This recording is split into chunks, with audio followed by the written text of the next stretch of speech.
Folks, I'm going to do another Charlie and fast forward video. Why do I do these? Because I learned that you guys kind of like them. Maybe I'm just a slow talker or something, but you kind of prefer that I speak in fast forward a little bit, double the speed of what I normally do. I don't think it's about so much how I talk. I think it's more about just how we're all riddled with ADD and we want very quick videos here. So I'm going to make this video as quick as possible here.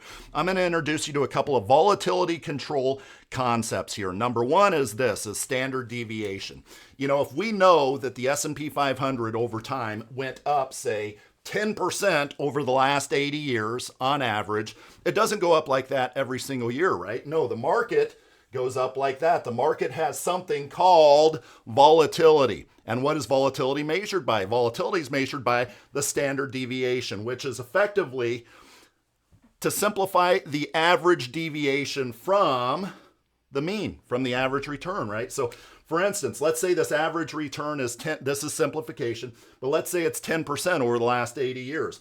Maybe in this year, the market did 0%, right? So that would be a 10% deviation, 10% deviation right there.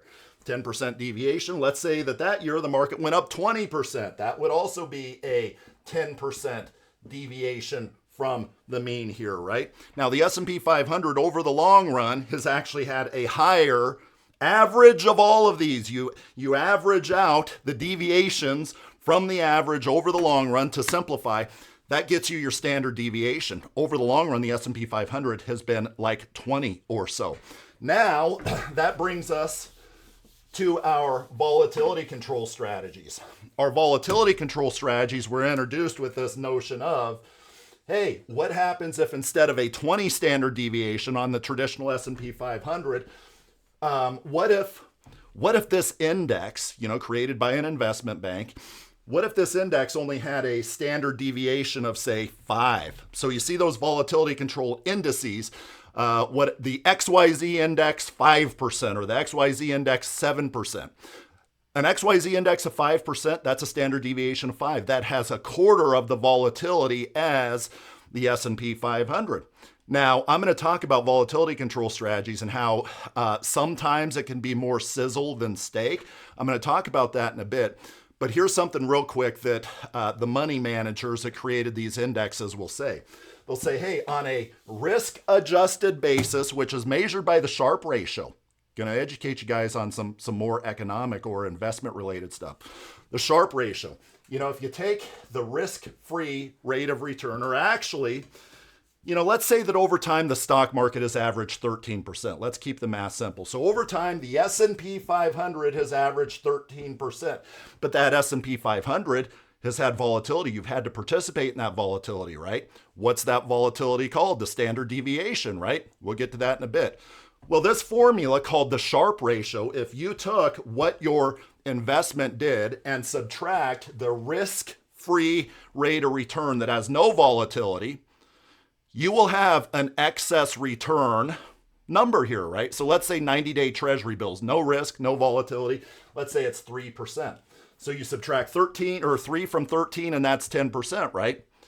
But here's a Sharpe ratio. You take that standard deviation, the volatility, which, over time has been 20, let's say, and you divide that into what that excess return was. So that is 0.5. Technically 0.4 has been the S&P 500 over like the last 10 years or so.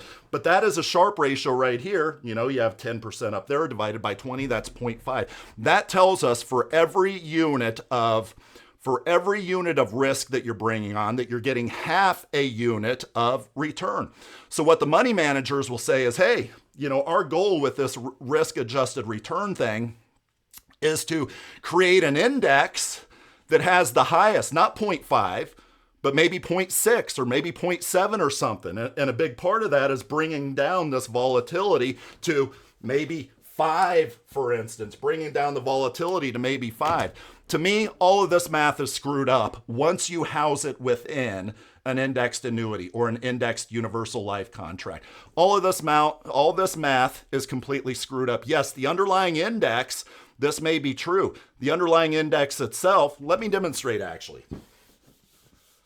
So just the straight raw index, which one had you rather invest in? Which one had you rather invest in? Had you rather invest in A, which is the S&P 500 with a standard deviation of 20, or had you rather invest in B?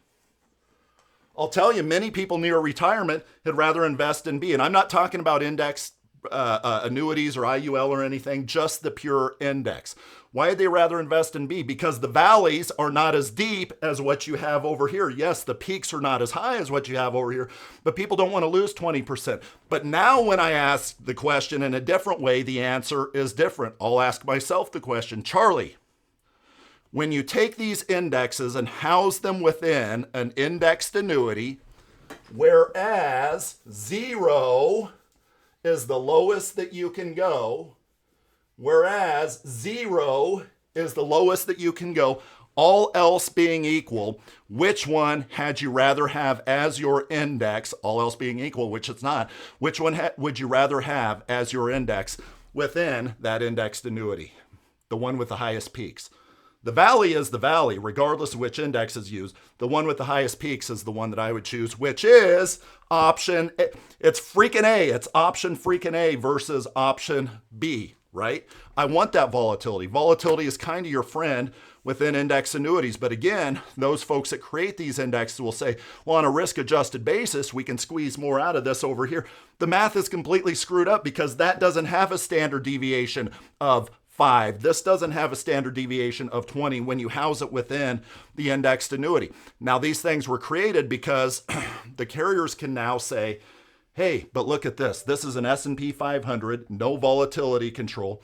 You know, back in 2015, 2016, it has a cap on it of only 5%.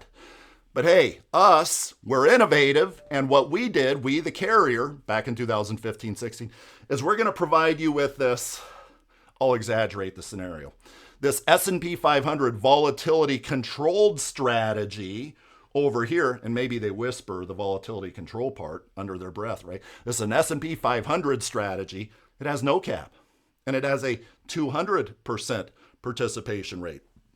You know, and folks that don't know all this stuff that I'm going over here, hence the purpose of me going over it, are like, wow, 4%, 5% cap over here, no cap, 200% participation rate.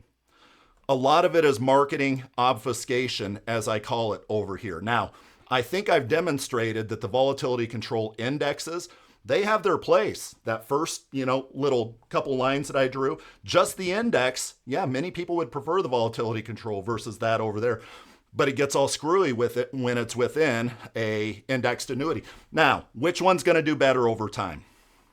Which one's going to do better over time? 4 or 5% cap, non-volatility control, no cap, S&P, no cap, 200% participation rate.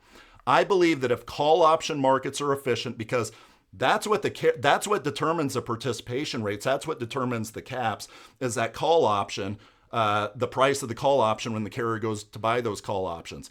If call option markets are efficient, you would buy the same thing over here over the long run as what you would over here over the long run. I believe that over the long run, if your average return is right there with a non-volatility control, a volatility control, I believe that the average return over the long run will be that. Now, there are some pricing efficiencies with a volatility control because things are more predictable. Actuaries and product pricers love predictability, and that can be priced into there. But that's all to say that there are some good volatility control strategies. There are some bad. But that is all to say, don't fall for the marketing fluff. And folks, guess what? For the love of the insurance gods, if you like this video, make sure you give me a like. Make sure you also subscribe. I need to do a better job at stating that at the end of my videos.